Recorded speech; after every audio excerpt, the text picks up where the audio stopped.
changed. Where there were once pimento trees, there are wide roads covered with coarse, black, foreign substance. Where grew mangoes and melons, now large buildings with colorful moving pictures take their place. No more thatch roof huts or acres of cotton. No more shackles and chains and whips. I see people of my color walking by with no welts on their skin, no scars at the ankle from shackles of bondage. I no longer see the things that were familiar to me. All these things are no more. Yet, I remember you. I never could forget the curves and dips of those mountains that cradled my people, even if it is now littered by homes only white men could have once aspired to reside in, or the shores that, although washed my brothers and sisters ashore, still glistened under the radiant sun. The smell of soil after the fog has passed in the wee hours of the morning. The birds that would hum as they flitted past us in an array of colors. Yes, this is Jamaica. As a leader, I led my people through trials and tribulations and to war. But we too celebrated with triumphant voices when we overcame, even if there were battles still left to be fought on the morrow. Do you know how far you've come, my people? I suspect that they are descendants of those who I used to lead, as they bear traits of their ancestors. How wondrous it is to be free, to have the ability to move from St. Thomas to St. Elizabeth without escorts and masters, to choose to pursue what you desire rather than tasked with responsibilities not of your own choosing, to be able to be with the ones you love without them belonging to a master. You are his as he is yours.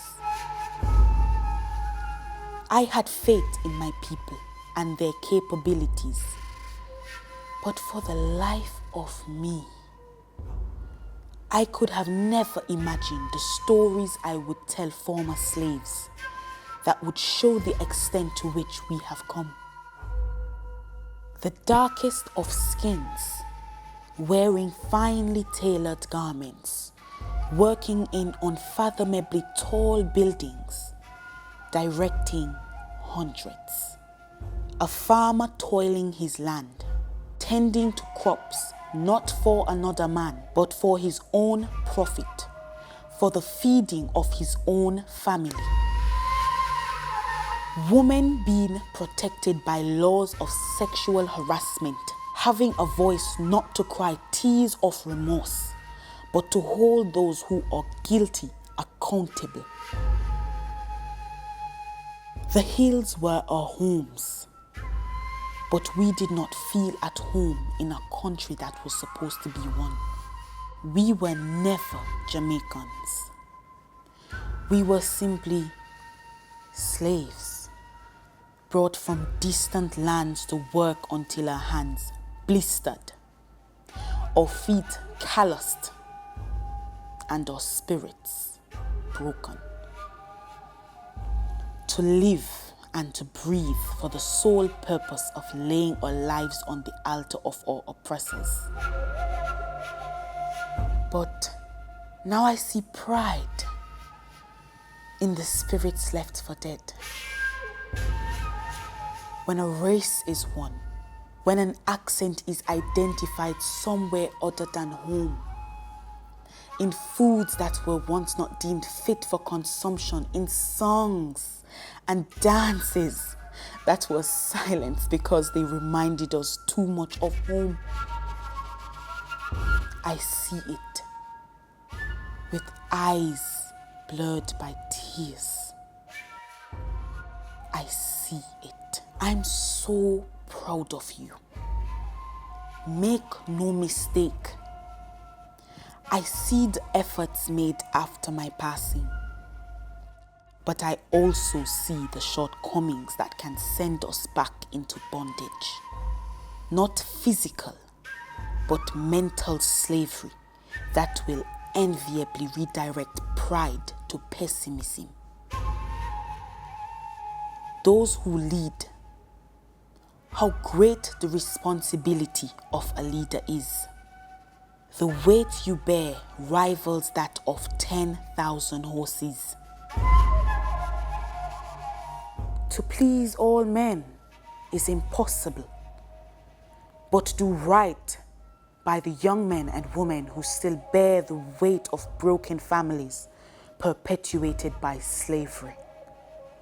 As you have in the past, provide for them avenues to be courageous, to be a part of society. The men I led in my day, a sense of purpose was given to them, and I ask that you to continue to do the same for those living today. My prowess in guerrilla warfare was executed by men and women whose strength lay dormant under the masters who sought selfish gain. If you do not utilize the innate strength of those laid before you, those who can, will. Young women, life givers, mothers of tribes, you are so beautiful. The physical form falls by the wayside to the beauty of your womanhood, your ability to nurture, to be soft yet robust.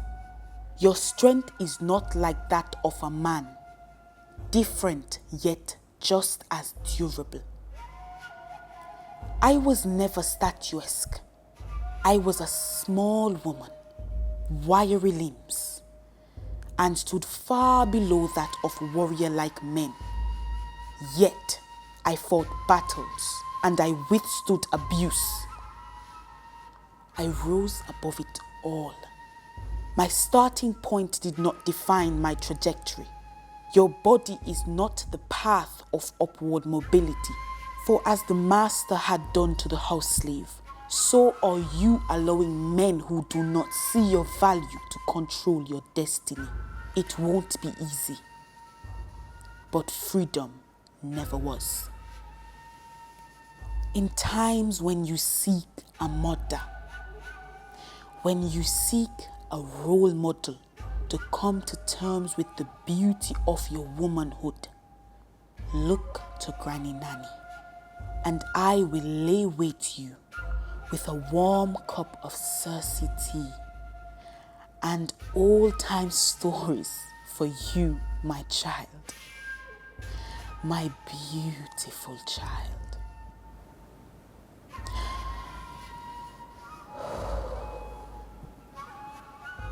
It seems like my time is up.